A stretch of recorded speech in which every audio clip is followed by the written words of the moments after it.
Unit 7 है plane analytical geometry and straight line और exercise 7.4 का क्वेश्चन नंबर 6 सॉल्व करते हैं। क्वेश्चन नंबर 6 है find two first degree straight line. ठीक है, यानी फर्स्ट डिग्री स्ट्रेट लाइन का मतलब है लीनियर इक्वेशंस। ठीक है, जिसकी डिग्री 1 होती है, यानी जो भी वेरिएबल यूज हो रहा हो x या y, उन दोनों की जो पावर है वो मैक्सिमम 1 हो सकती है। ठीक है, यानी x भी 1 होगी पावर, वो अगर y है तो y भी 1 होगी, क्योंकि अगर x स्क्वायर होगा देन वो क्वाड्रेटिक इक्वेशन होगी, x 3 होगा तो वो क्यूबिक इक्वेशन होगी। तो इसलिए first degree straight lines in x and y का मतलब है कि इसमें x और y दो वेरिएबल्स होंगे, तो x की डिग्री भी 1 होगी, y की डिग्री भी 1 होगी। When second degree homogeneous equation are given, आपके पास जो इक्वेशन गिवन है, ठीक है, इस इक्वेशन को हम सेकेंड डिग्री होमोजीनियस इक्वेशन कहते हैं। अब क्यों कहते हैं, असल यहाँ क्वेश्चन आपके जहन में ये अराइज होना चाहिए। देखिए आपके पास जो गिवन इक्वेशन है इसमें कितनी टर्म्स हैं आपके पास, नंबर ऑफ टर्म्स। ठीक है, यहाँ नंबर ऑफ टर्म्स आप पहले सोच लें कितनी है। ठीक है, अगर आप ये सोच लेंगे कि नंबर ऑफ टर्म्स कितनी है तो ये आ जाएगा आंसर आपके माइंड में आना चाहिए 3। तो अगर आप इसकी फर्स्ट टर्म को देखें, ये इसकी फर्स्ट टर्म है, ठीक है 1, ये इसकी सेकंड टर्म है 2 और ये इसकी थर्ड टर्म है 3। अब आप जो फर्स्ट टर्म है इसमें x स्क्वायर है यानी डिग्री 2 है। सेकंड टर्म पे आ जाएं, x की डिग्री 1, y की डिग्री 1, 1 + 1 2, अगेन इस टर्म की जो कंबाइंड डिग्री है वो 2 आएगी, और थर्ड टर्म में y स्क्वायर आ रहा है तो यानी डिग्री 2 है। तो ये होमोजीनियस इक्वेशन की डेफिनेशन ये है कि उसकी ईच एंड एवरी टर्म की जो डिग्री है वो सेम रहनी चाहिए।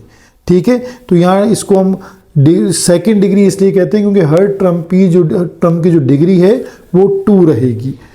अब इससे आपने दो लीनियर इक्वेशंस निकालनी है, तो हम फर्स्ट मेथड को हम प्रायोरिटी देते हैं वो है फैक्टराइजेशन।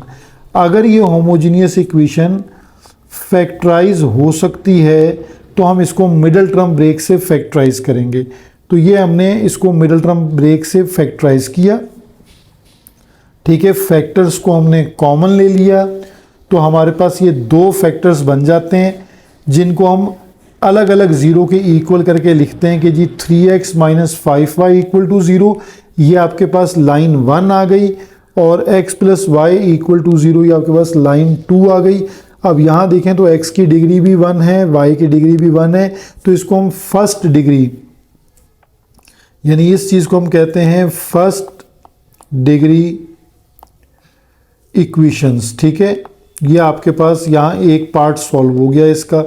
लेकिन अब इम्पॉर्टेंट बात आपको ये सीखनी है कि अगर ये मिडल टर्म ब्रेक ना होती तब क्या करना था आपने,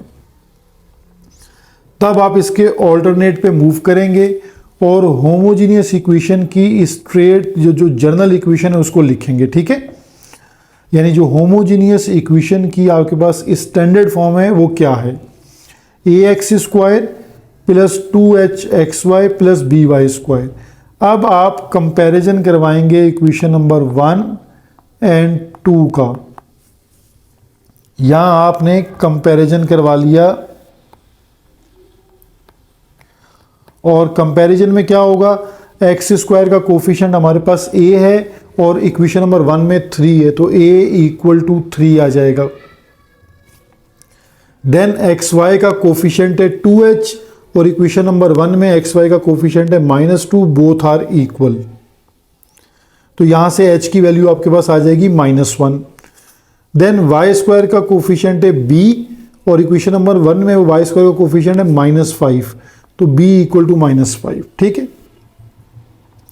तो a, h और b की वैल्यूज जब आपके पास आ जाएं तो होमोजीनियस के लिए हम स्लोप के जो फार्मूले यूज करते हैं, अब आपने इनको मेमोराइज करना है। m1 का फार्मूला हमारे पास क्या है और m2 का फार्मूला क्या है। ठीक है, इन्हें जब मेमोराइज करें तो पहले इनमें वैल्यूज पुट करते हैं और सॉल्यूशन फाइंड आउट करते हैं कि m1 की वैल्यू हमारे पास क्या आएगी,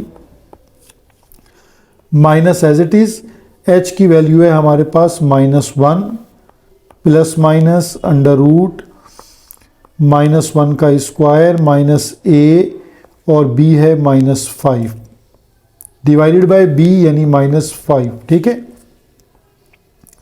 सिमिलरली हम m2 के लिए भी वैल्यू सिर्फ पुट कर लेते हैं पहले, ठीक है। तो ये हमारे पास जस्ट यहाँ पर पहले प्लस के साथ सॉल्व हुआ है, अब ये एज इट इज़ माइनस के साथ वैल्यू सॉल्व हो जाएगी।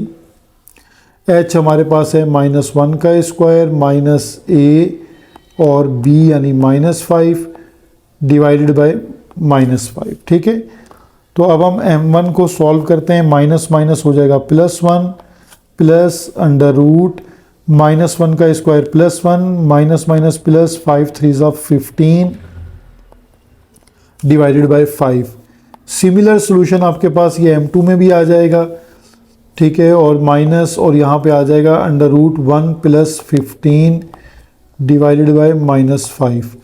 अब देखिए आपके पास 15 प्लस 1 क्या आएगा 16 और 16 का रूट हमारे पास क्या आ जाएगा 4, तो 1 प्लस 4 अपॉन -5 और देन 4 प्लस 1 क्या होगा आपके पास 5 अपॉन -5 और आफ्टर कैंसिलेशन आपके पास ये आ जाएगा -1, यानी m1 का आंसर आ जाएगा -1। सिमिलरली अब हम अपने m2 को सॉल्व करते हैं। 1 एज इट इज़ -15 प्लस 1 16 और 16 का स्क्वायर रूट होगा 4 -5, तो ये आ जाएगा -3 अपॉन -5, ठीक है। तो माइनस साइन जो है न्यूमिनेटर और डिनोमिनेटर के कैंसिल हो जाएंगे, तो m2 जो स्लोप है वो आ जाएगा 3/5, ठीक है। अब हमें क्योंकि लाइंस बतानी है फर्स्ट डिग्री, तो किसी भी लाइन के लिए इक्वेशन होती है y = mx + c। अब यहाँ c क्यों नहीं लगाया? c इसलिए नहीं लगाया क्योंकि होमोजीनियस इक्वेशन की जो दोनों लीनियर इक्वेशंस आप ड्रॉ करते हैं, यानी जब होमोजीनियस इक्वेशन को स्प्लिट करते हैं दो लीनियर इक्वेशंस में, तो ये दोनों लीनियर इक्वेशंस हमेशा ओरिजिन से पास करती हैं। तो जो लाइन ओरिजिन से पास करे उसके लिए जनरल फॉर्म होती है y = mx। तो यहाँ हमने y = mx से पहली लाइन हमारे पास बन जाएगी y = m1x। तो यहाँ अब हम वैल्यू पुट कर लेते हैं, ठीक है। y = m1 की वैल्यू है -1 और x एज इट इज़, तो y = -x, देन x को अगर लेफ्ट साइड पे शिफ्ट कर दें तो x + y = 0। ये हमारे पास लाइन 1 हमने फाइंड आउट कर ली। सिमिलरली अब हम इसमें लाइन 2 के लिए पुट फार्मूला सॉल्व करते हैं, y = m2 यानी 3/5x। अब देखें जो डिनोमिनेटर में 5 है ये लेफ्ट साइड पे मल्टीप्लाई कर दें, 5y = 3x। तो जहाँ x पॉजिटिव है, ठीक है, हम अपने क्वेश्चन जो लेफ्ट साइड की टर्म है इसको भी राइट साइड पे शिफ्ट कर देंगे, 3x - 5y = 0। तो ये लाइन 2 आ गई, ठीक है। तो आप इन दोनों लाइंस में देखेंगे कि कांस्टेंट टर्म नहीं आ रही। इट मीन्स के बोथ जो फर्स्ट डिग्री लाइंस हैं ये पासिंग थ्रू द ओरिजिन, ये इसकी निशानी होती है जब कांस्टेंट टर्म ना आ रही हो, ठीक है। तो ये मैंने आपको इसके दोनों मेथड बता दिए कि अगर फैक्टराइज हो तो फैक्टराइज कर लें, फैक्टराइज ना हो तो इस मेथड से आप होमोजीनियस इक्वेशन को स्प्लिट कर लें। अब हम इसके पार्ट बी की तरफ चलते हैं, क्वेश्चन नंबर 6 पार्ट बी। और ये जो गिवन इक्वेशन है देखेंगे ऑलरेडी आपके पास मिडल टर्म ब्रेक हो रही है, ठीक है। तो इसको हम मिडल टर्म ब्रेक के प्रोसीजर से हम इसको इसकी लाइंस में स्प्लिट कर लेंगे, ठीक है। तो ये हमारे पास यहाँ से देखें जो फैक्टर हम कॉमन ले रहे हैं 4x का कॉमन आ जाएगा और यहाँ -5y कॉमन आएगा। तो अब जो कॉमन ब्रैकेट है x - y वो एक दफ़ा लिखें और जो अनकॉमन फैक्टर है उनको एक दफ़ा लिखें। तो ये दो लाइन्स स्प्लिट हो गई, एक आपके पास x - y = 0 हो गई और एक 4x - 5y = 0 हो गई। तो अब आप इस पर भी ऑल्टरनेट मेथड लगाकर प्रैक्टिस कर सकते हैं ताकि दोनों मेथड्स पर आपकी प्रैक्टिस हो कि एक होमोजीनियस इक्वेशन को आपने कैसे फर्स्ट डिग्री लाइंस में स्प्लिट करना है। Thank you.